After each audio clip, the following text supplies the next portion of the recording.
speaker.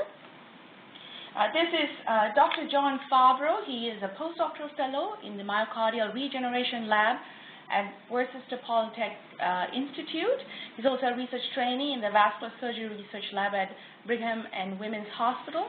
John, a great friend, received his doctorate in biomedical engineering from WPI, where his research concentrated on developing non-invasive and non-contact methods of measuring mechanical strain, particularly in cardiovascular tissues, of course, in vivo.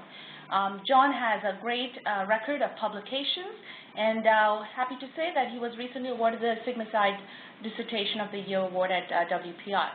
Now, without further ado, I'd like to introduce Dr. Favreau, and so that he can share with us his published and new findings. At this point, I will transfer the presentation rights to you, John.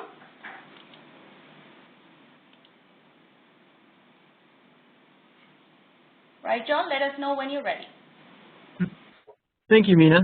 I want to thank VisualSonics for giving me the opportunity to give this presentation, as well as thank everybody for attending this afternoon.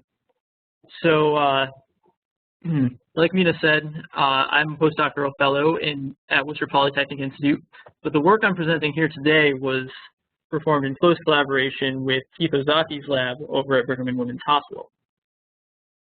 Before I get into our new science, I do want to touch on the clinical significance of our work.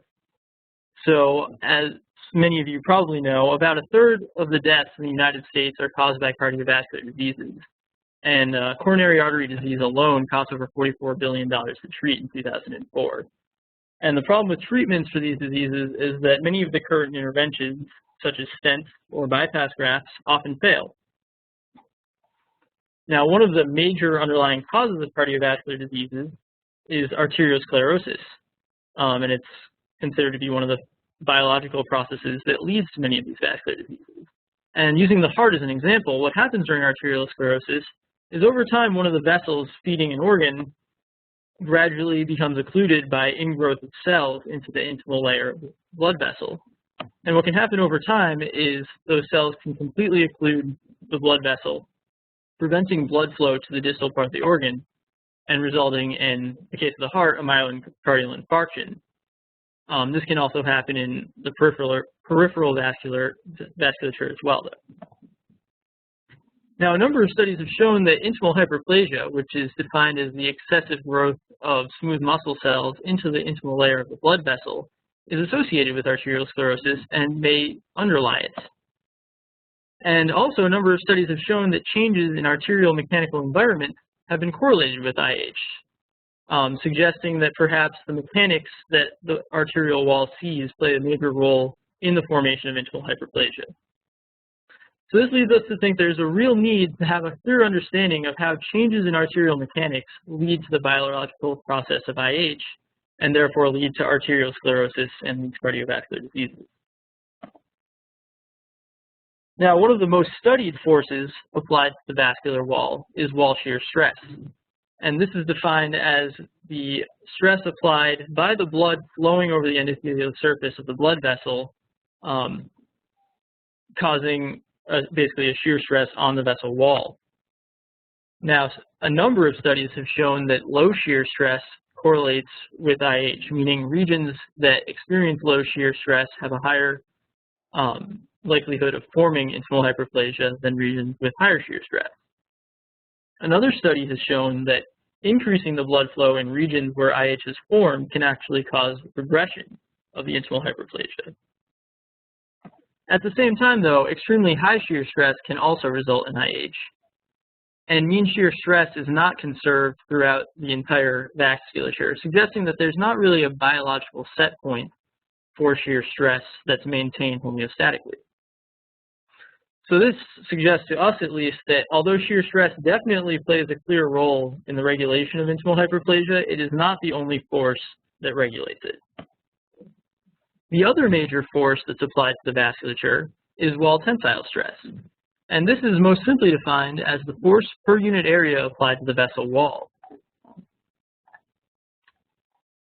So just to point out, wall tensile stress is basically applied in 3 different directions to the vessel wall. Here I'm showing all three in this element of the vessel wall. First is longitudinal, which I'm showing in blue arrows, circumferential in orange arrows, and radial in purple arrows. Now, although all three of these stresses are applied to the wall during a cardiac cycle, by far the largest is the circumferential stress, and therefore that's what I'll focus on for the rest of this talk. And just to give a quick review of mechanics and the relationship between wall stress and the different forces on the wall, here I'm pulling up the Laplace equation for a thin-walled tube in the circumferential direction. And although this isn't an accurate way to actually measure the stress on the wall, it does give us an idea of the relationship between the different forces. So here, as you can see from this equation, if you increase pressure or increase the vessel radius, you get an increase in stress. Well, if you get an increase in thickness, you get a decrease in stress. So as I go through this presentation, I'll refer back to this to kind of explain why we expect certain things to happen. Also, a number of studies have looked at wall tensile stress. They've shown that the vascular wall adapts to changes in stress, which suggests that there may in fact be a homeostatic level of wall stress. Now, very closely related to wall stress is wall tensile strain. And this is basically how much the vascular wall is stretched from its zero stretch state to its current state. And a study has shown that wall strain varies very little throughout the arterial tree, suggesting that this may also have a biological set point. Now, it's very difficult to measure total wall strain in vivo because with the vessel wall always under some amount of pressure, it's not possible to actually know the state of the vessel with zero pressure. In this study, however, we're going to talk about oscillatory wall strain, which we define as the stretch of the vessel wall from diastole to systole. And the reason we're looking at this mechanical factor is because we can actually measure it in vivo in a living animal. Now, in order to measure these strains in the mouse, there are several difficulties that we come across that we were hoping to overcome when we were trying to find a way to actually make these measurements. Now, the mouse cardiovascular system has a very small size. Many of the vessels are less than 1 millimeter in diameter, and even the heart has only an inner diameter of about 3 to 4 millimeters. So this led us to a need to actually have a high temporal resolution, high spatial resolution because of the high heart rates in the mouse, and a non-invasive method for determining wall strains in these mouse models. And this is where we decided to start using the VisualSonics Vivo 2100 system.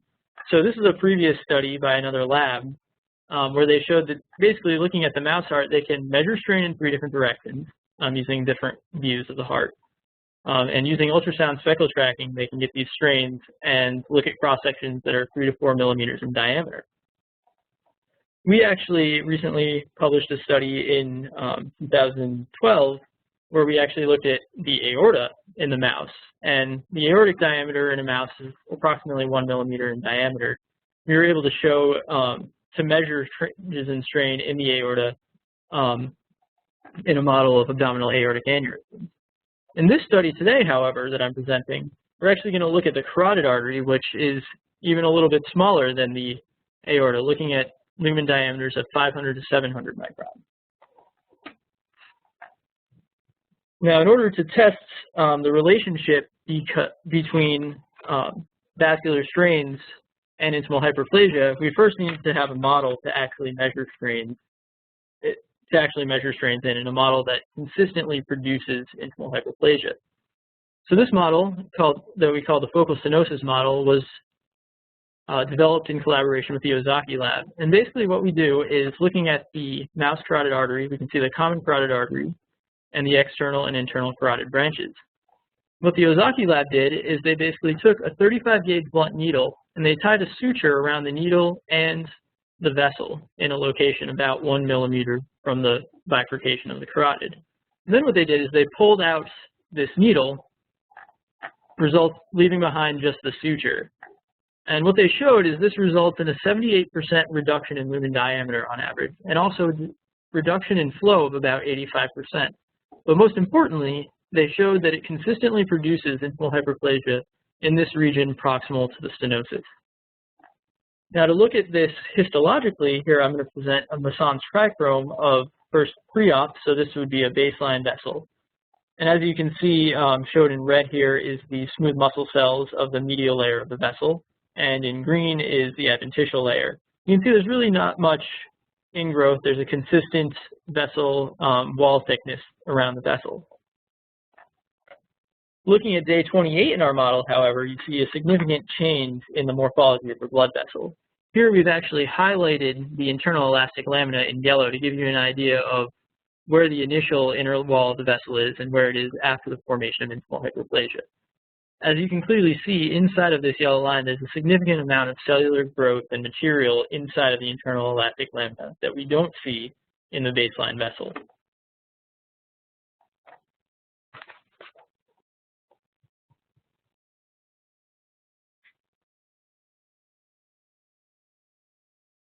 So looking at our focal stenosis model of intimal hyperplasia, we first began by looking at longitudinal views. So basically looking at the vessel as it looks in this diagram. I'm just going to wait a second while everybody's video loads before I start playing it.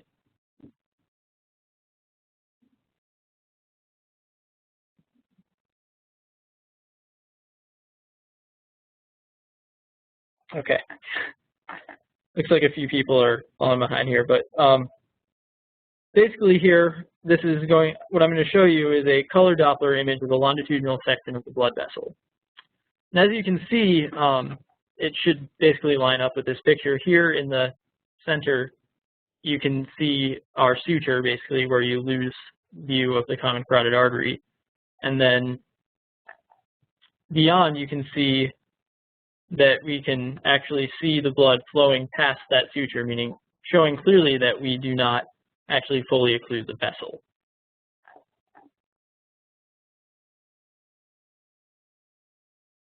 Now, using the Vevovasc system, we're actually able to measure the circumferential strains I talked about. So here on the left, you can see something that many of you are probably familiar with, a mouse in the supine position under anesthesia with a ultrasound probe. And what we do basically is lower this probe down over the carotid artery. And with that, we're able to visualize a cross-section of the artery and measure the strains using the Vevovasc system. And here you can see just one video of the VisualSonics system actually tracking the vessel wall over several heartbeats. So in order to consistently identify spatial regions, which I'm going to talk about as we move through this presentation, we actually developed a method of finding a specific region on the carotid artery using ultrasound. And to do this, what we first did was we used ultrasound to identify the target carotid artery in the longitudinal view. As you can see here, we can see our suture in this ultrasound image. Over here would be the common carotid artery, and here you can see the carotid bifurcation. And so we would then center the probe on the tip of the bifurcation and then rotate the probe to produce a cross-sectional view. So essentially, imagine that this is the probe looking at a longitudinal view. If we rotate the probe 90 degrees, we're able to see a cross-section right at the tip of that bifurcation.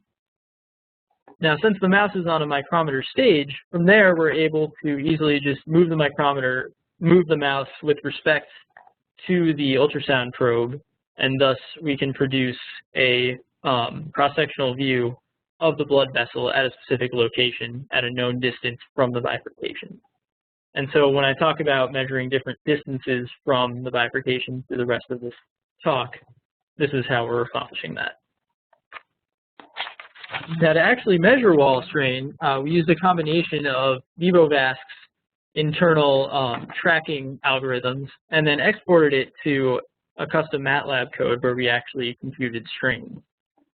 And so looking at the Vivo window, we would choose the region of interest in the ultrasound machine, and then we would actually export this area curve over time across several cardiac cycles and import that into MATLAB. From this, we would basically assume that the vessel had a circular cross-section, which is a pretty reasonable assumption based on what we've seen, and we would calculate the oscillatory wall strain, basically the strain from this diastolic point to the systolic point for each cardiac cycle using the formula for green strain. And then from that, we would output the mean oscillatory wall strain. And once again, using diastole as a zero strain state, we'd average that across 5 cardiac cycles to give us a oscillatory wall strain value for a particular region of the blood vessel. Now, with these tools in mind, we were able to develop a study that had 3 different objectives. So our first objective was to determine what relationship exists between mechanical strain and pathological wall remodeling. Our second objective was to correlate early changes in strain with IH formation. And finally, our third objective was to determine how early intimal hyperplasia occurs and determine to get a better idea of what the underlying cause of strain reductions is. So first, starting with objective 1, this part of the study is actually already published. It's in press now in the Journal of Vascular Surgery. And what we did in this first objective is we took 10 mice and we created the focal stenosis model in them. Before that, we took pre-op measurements of circumferential strain in several regions. And then also at post-op day 27, we measured strains in the same exact regions. Then at post-op day 28, we actually sacrificed the animals and stained the blood vessels for Masson's trichrome to actually quantify the intimal thickness. So a little more detail about the study. At this point in our research, we actually felt it was important to look at several different regions. But first, here you can see on the left common carotid artery, we create the focal stenosis, while on the right common carotid artery, we leave it untouched. And so this was in order to have a contralateral control artery that we can look at separately to see if the changes are happening globally in the animal or just on the left side. And so we assessed strain and histologically at day 28 in 3 spatial regions on each artery. And these are measured 2, 3, and 4 millimeters from the carotid bifurcation. So looking at another longitudinal image of the vessel with the focal stenosis right here, we basically, at pre-op and day 27, we measured strains in these 3 spatial regions. And then at day 28, when we sacrificed the animals, we went ahead and processed the tissues for trichrome and measured the intimal thickness at the day 28 time point.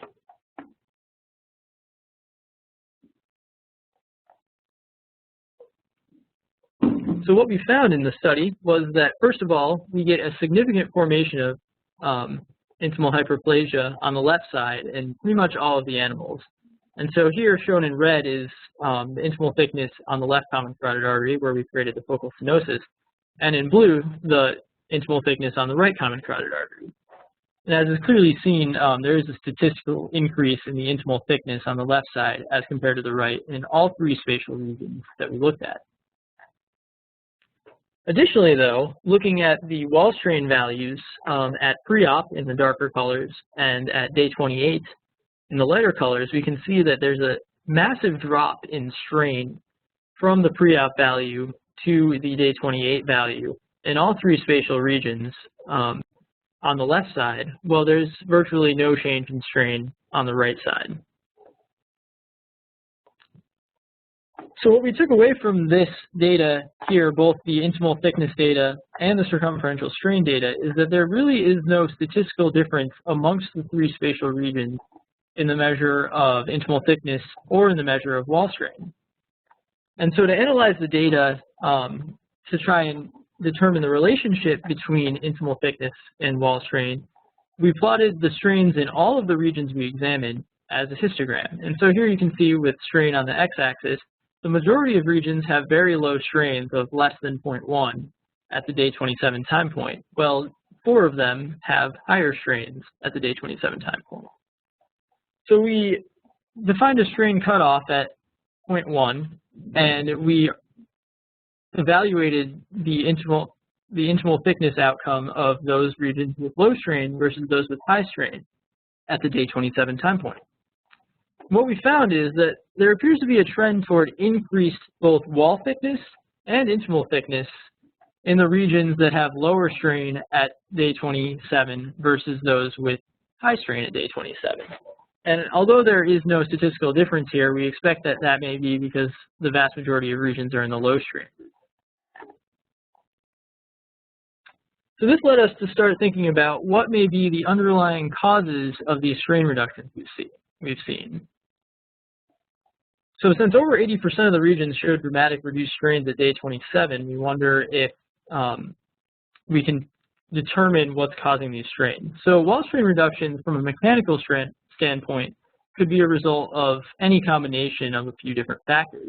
First of all, there could be a decrease in the pulse pressure. So if you have a decrease in the amount of pressure change from diastole to systole, then it's possible that the amount of strain the wall would also decrease. Although we did not assess this in this study, others have assessed it in a similar model of intimal hyperplasia, looking at regions proximal to a flow reduction. And they found no difference in strain in their model. Similarly, from a mechanical standpoint, since we are looking proximal to the focal stenosis, we don't really expect a change in pulse pressure. Another possible cause of strain reductions would be an increase in the wall thickness. And so in this day 28 study, we actually did show that there is an increase in wall thickness in the majority of these experimental arteries. So this is at least contributing to the decrease in strain we're seeing at day 28. The other possible cause of wall strain reduction would be a change in the wall mechanical properties. So if the stiffness of the wall is increasing, then the vessel would strain less under the same pressures. So this led us to question how these strains we're seeing progress temporally. Because if we have the majority of regions with low strains at day 27, perhaps at an earlier time point, we might have a wider range of strains that can give us a better idea of how this strain relates to the intimal hyperplasia. So this leads us into objective 2, which is also published in that same publication. So what I've shown you so far is that at pre-op, we have very high strains, about 26%. And then at post-op day 27, we see strains of about 7% and significant formation of intimal hyperplasia. But this leads us to question of what happens at a earlier time point, such as day 4. So the results I'm going to show you in this next section are actually for the same mice, but here we're going to add the strain results that we measured at day 4 into that.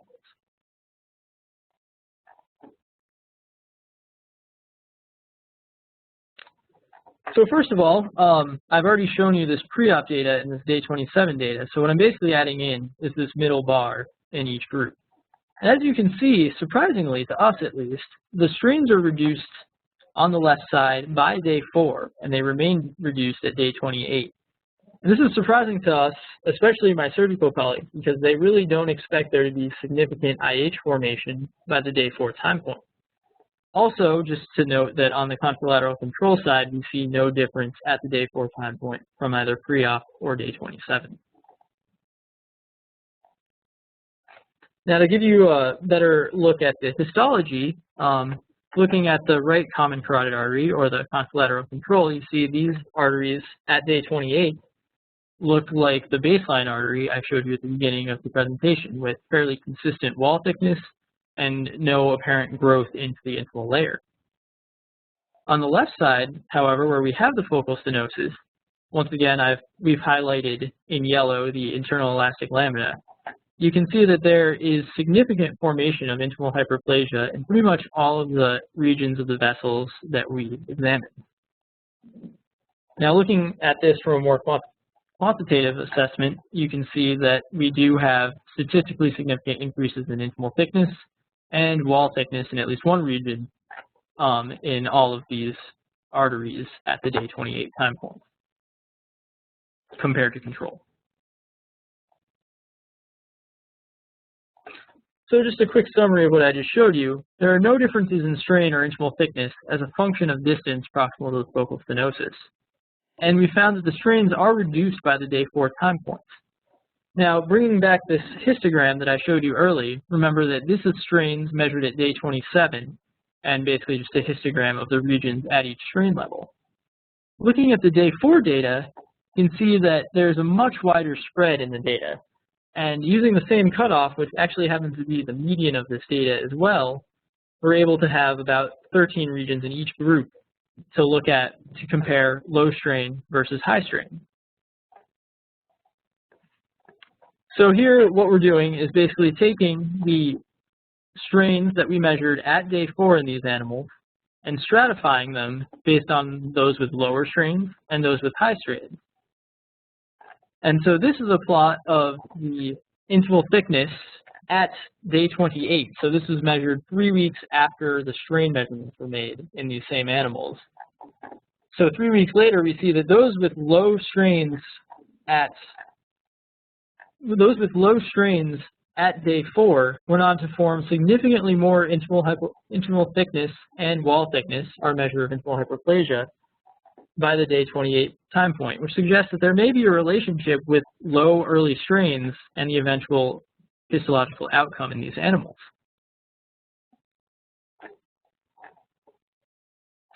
And so just to summarize that a little more, 100% of the regions in the low strain group, the low strain at day 4 group, produced significant intimal hyperplasia by day 28. Well, only 30% of the regions with the high strain at day 4 went on to form intimal hyperplasia at day 28. And so to us, this led to really the big question of, does this intimal hyperplasia form by the day 4 time point?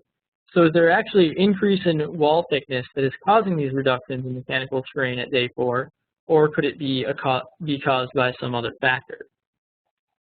So to test this, now I'm going to move into some of our unpublished work. We actually decided to look at intimal hyperplasia in these animals at the day 4 post-op time point. So to summarize what we've shown so far, we have higher strains at pre-op, and then reduced strains by post-op day 4 that remain reduced by day 28. And at the day 28 time point, we also have significant intimal hyperplasia in the majority of regions. In the Objective 3 study, however, we're going to look at intimal hyperplasia formation at day 4. So once again, we're going to use the pre-op strain measurement and the day 4 strain measurement, and we're also going to look at an immediate post-op strain measurement. So here, basically, what we're doing is taking the animals from the operating room directly to the ultrasound machine to measure strains immediately after creation of focal stenosis. Also in this study, we included some sham controls to ensure that this is not just an effect of the surgery, and we will also be, once again, including the contralateral control data in those same 3 regions.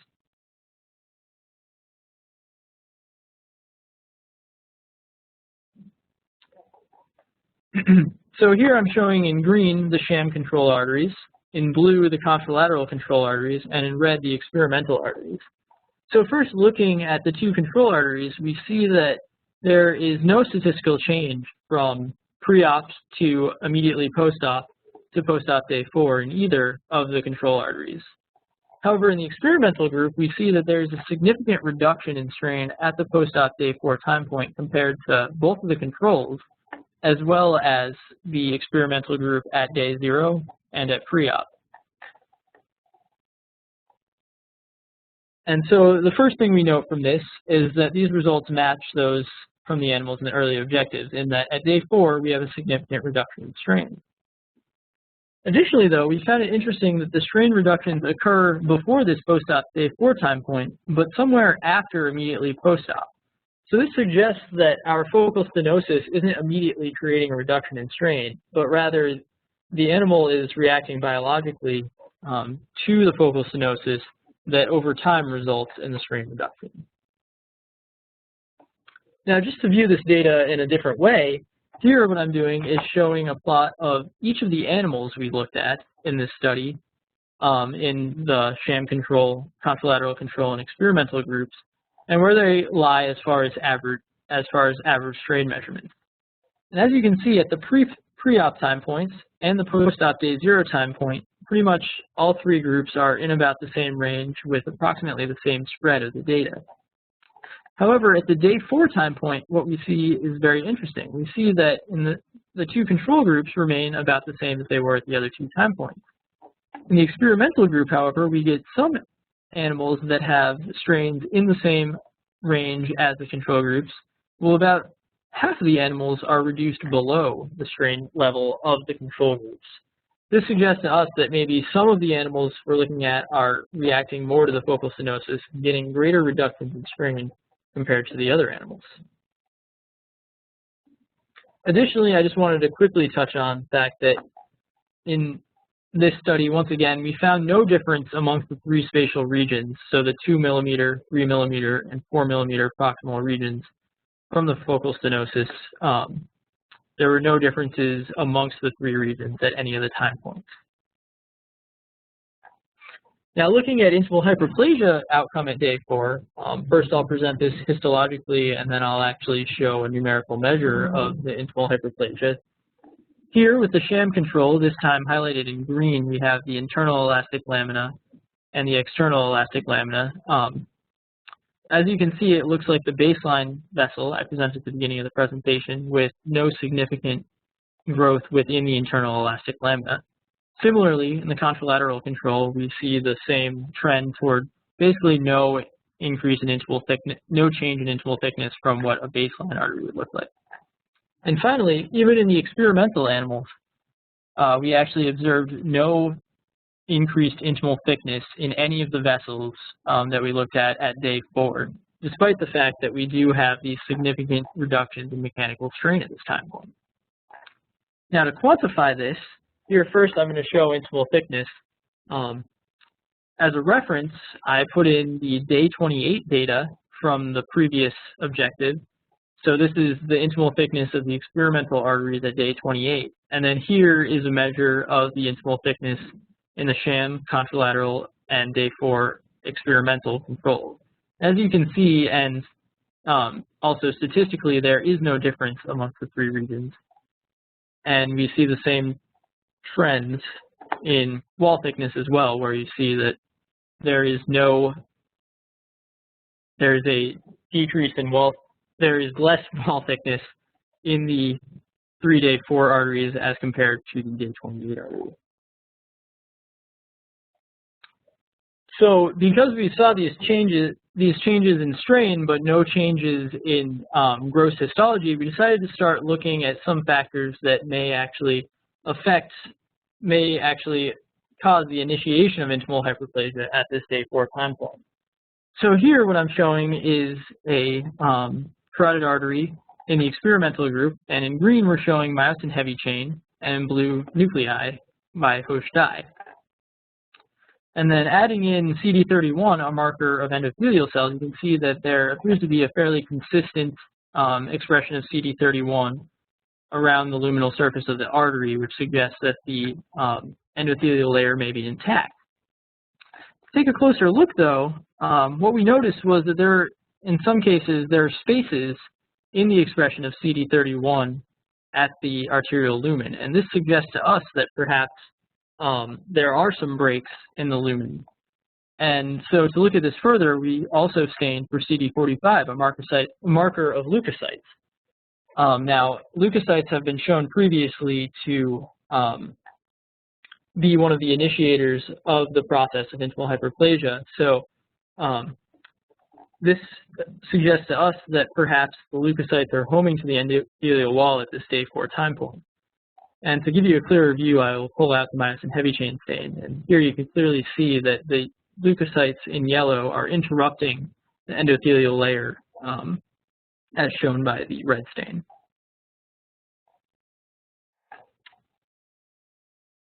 So in conclusion from this third objective, we showed that early strain reduction only occurs in about 50% of the animals by day 4. And the strain reductions do not occur as a direct result of the focal stenosis, in that we did not see a reduction at that post-op day 0 time point. Additionally, we did not see any intimal hyperplasia formation in any of these arteries by the day 4 time point. And so going back to the reasons I discussed earlier for why wall strain reduction, what can cause these reductions in wall strain, once again, we assume that there are no changes in pulse pressure looking at the proximal region of the vessel. And we also know that at the day 4 time point, we don't have an increase in wall thickness compared to controls. So this suggests that, from our data at least, that the changes in the wall strain are being caused by a direct change in the mechanical properties of the wall.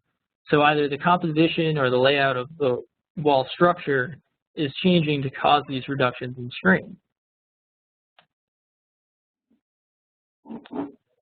So overall, we've shown that we can non-invasively measure strains in the mouse blood vessel And we've shown that low wall strain occurs with increased intimal hyperplasia at the 1 month time point. Additionally, low wall strain at day 4 seems to correlate with intimal thickness at day 28, suggesting that wall strain could be a factor that is used to predict intimal thickness at day 28. Additionally, oscillatory wall strain is rapidly reduced between the post-op day 0 and day 4 time point, suggesting that some sort of biological process is occurring that is causing the reduction in strain. And finally, we showed that leukocytes are visible at the vessel wall at post-op date at 4 days post-op, suggesting that IH formation is preceded by the oscillatory wall strain reduction in our model. So we do acknowledge some limitations to this study, and first and foremost is the lack of internal pressure measurement. So in the future, we do aim to actually measure pressure in these vessels and demonstrate that there are no changes in them, but in this study, we were unable to do that. Additionally, in the future, we hope to quantitatively assess the cellular and molecular changes, such as cellular proliferation, and also to quantify leukocyte recruitment to the wall at the day 4 and day 28 time point.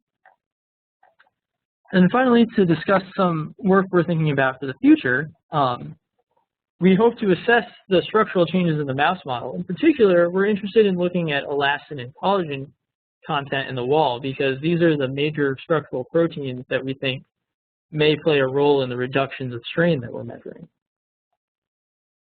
Additionally, we hope to look at the effects of stenosis reversal to determine if regions that have low wall strain at the day 4 time point are actually basically committed to go on to form intimal hyperplasia at day 28. And to do this, what we aim to do is actually remove that suture we tied around the vessel at the day 4 time point and see if regions with low strain continue to form intimal hyperplasia. And finally, thinking more broadly into the aspect of the clinic, we do know that ultrasound imaging is commonly used in the clinic to assess vascular disease, and we believe that obviously very far in the future, if these relationships between low oscillatory wall strain and the formation of intimal hyperplasia stand in larger animals and in humans, that perhaps ultrasound strain measurements could be used to non-invasively assess the susceptibility of certain vessels to intimal hyperplasia and arteriosclerosis. And with that, I'd like to thank all of the people that have contributed to this project. In particular, I need to thank my PI, Dr. Glenn Gaudet, as well as Dr. Keith Ozaki, in whose lab we did the majority of all of these surgeries, as well as all of the surgeons in the Ozaki lab who performed the microsurgeries for this project. Finally, we also need to thank the number of people that have provided ultrasound equipment for these studies, including Rongli Lau at the Brigham and Women's Hospital and Helene Langevin of the Osher Center at Brigham and Women. And finally, VisualSonics provided an ultrasound probe for some of these studies. Also, my funding sources are listed here, and with that, I will turn it over to Nina.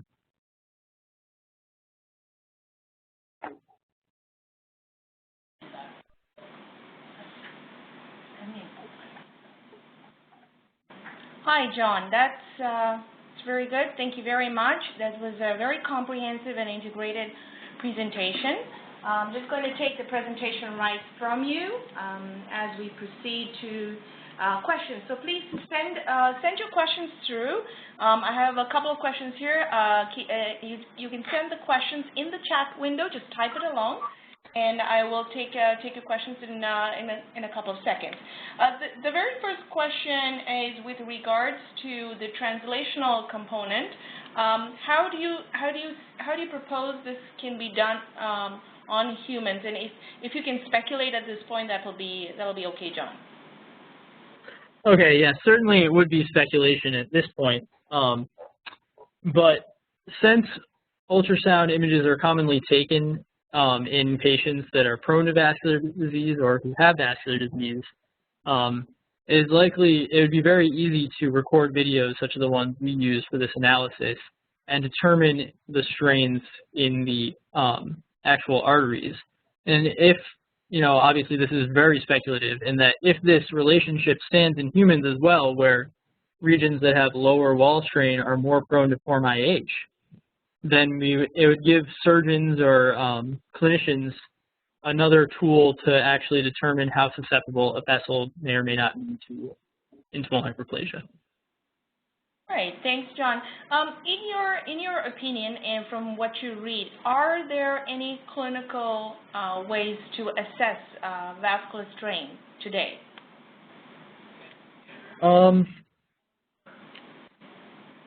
I have seen, I believe it's been done with MRI in humans, but I wouldn't want you to quote me on that. So I am not sure if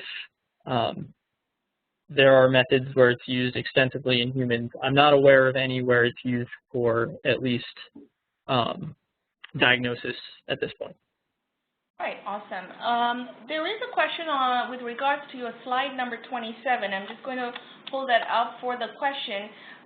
Apparently here you show the different regions and the oscillatory wall strain at day 4. Would you happen to have, the question is, was there one done at 28? And I think that's the data you showed earlier. But for day 28, you have the wall thickness and intimal thickness. Would you have done the same for day 4? And is it because the mouse is not available to do that?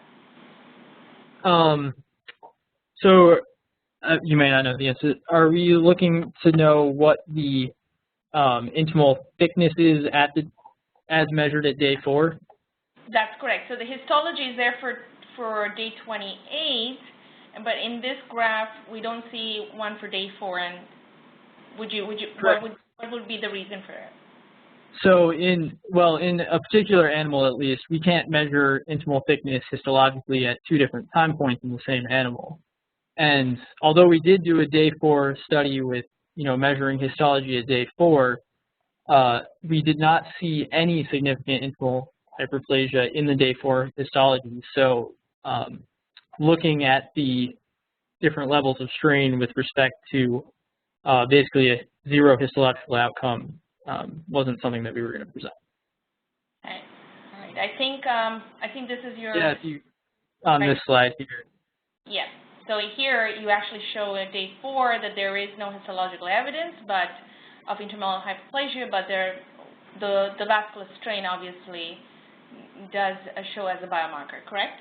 Okay. Correct. So basically at the day 4 time point, we saw actually that graph right there, virtually no intimal thickness differences between the 2 control arteries and the experimental artery, which suggests that, intimal hyperplasia is happening somewhere between day 4 and day 28, but at least the gross aspects, the actual formation of new cellular material inside the internal elastic lamina is not happening at this day 4 time point yet. Awesome. Okay. There's also a question about the molecular component, and it's just a great segue to slide number 35. So here you look at I think the question is to clarify how you made the decision that the CD31s, apologize, maybe you can reiterate the conclusion of this slide. So what we conclude from this slide is basically that, well, there's not much we can conclude from this slide at this point. It's more to show that we have started to find that there may be leukocyte recruitment at as early as the day 4 time point. Obviously, I didn't present any quantitative data showing that there's an increase in the number of CD45 positive cells in the experimental group, because that work is currently ongoing. So the conclusion is kind of open at this point as far as what we can pull from this. But what we did see is that there is clearly some amount of recruitment of leukocytes in the experimental arteries at day 4. Very good. So there is a question here. Was there any correlation between lower pre-op strain and day 28 intimal hyperplasia formation, or maybe low pre-op strain correlating to even lower strains than other samples at day 4? No. So we did actually look at You know, if the regions that had low strain at day 4 also had lower strains at pre-op, but there was no correlation there. Thank you, John. And I'll do one more question here. Did you consider using Doppler to assess residual gradient in the surgical site to correlate IH and degree of stimulus? No, we have not considered that, but definitely something we'll think about in the future. Awesome. All right. I will be taking more questions, and we will follow up with your questions. I will relay it to John and continue following up with those questions to you. We'll move on to some of our closing comments as I progress through these slides. Okay. Since we were on the topic of molecular imaging, I just want to bring to your attention that there was a publication recently looking at molecular imaging of the vasa vasorum in the carotid. And this is, as you can see here, it is by Dr. Decano in Dr. Herrera's lab. Here they are presenting the carotid. You saw the carotid micro-ultrasound image of the carotid as shown by John. See the same thing out here. What you're seeing in green are microbubbles in the 2 to 3 micron size, and that's showing the blood pool in this image here. But once you have it targeted to, in this case, DESPR, you see the pre-image and then you see the post-image, and that's generally plotted in a plot like this. And when you see the signal high and after a burst of the bubbles, you see it drop down, then you know there's an expression of the molecular target of interest. In contrary, if you're using an isotype, just like any histological evaluation, you see the pre and the post, but when you plot it, the signal before and after the burst of the bubbles are at the same intensity, micro-ultrasound intensity. So this is called contrast-enhanced ultrasound that can be used to evaluate or assess molecular targets that may be responsible for disease progression, including what John had mentioned. And I thought this will be a great segue for those who have a Vivo and who have access to doing what John has described today, can go on to the next level and address molecular imaging non-invasively. Also, I'd like to share with you guys a list of molecular imaging that has been done using micro-ultrasound as I described before, and also photoacoustics. This technology uses optical light and based on the absorber within the tissue, in this case in the carotid, it forms an acoustic pressure that can be digitized into an ultrasound signal, and that's what photoacoustics is here. This table shows on the very first column shows you the molecular targets that have been published and I think are relevant to this field of arterial occlusive disease. Also the different cell types that these targets were addressed to and the diseases in which these targets were investigated in. For those of you interested in advancing your research by using any of these targets, you can use the contrast agents listed out here that are compatible to investigate in vivo. Of course, we have also listed what method, imaging method, whether it be contrast-enhanced ultrasound or photoacoustics, that can be used in combination with these agents for you to address the molecular targets in the cell type or disease of interest. Right. Next steps. As we come close to the end of this webinar, I'd like you to remember the webinar questions will be relayed back to you, and we will connect John on the responses for these questions. If you have a Vivo, a 2100 or laser, or a 770, follow up with support at VisualSonics.com. You can be asking us the questions about vascular strain, as John had talked about, using the Vevovasc software, or if you're interested in advancing your research using molecular imaging in vascular sites, vascular organs, talk to us, follow up with us on topics of contrast-enhanced ultrasound using the contrast agent micromarker, or on photoacoustic imaging using the Vivo laser. Of course, feel free to talk to us about molecular imaging bibliography. If you don't have a Vivo, let us know how we can support you. And in the meantime, as trained scientists, stay connected. You have the VSI University to better understand and train to image just like John did.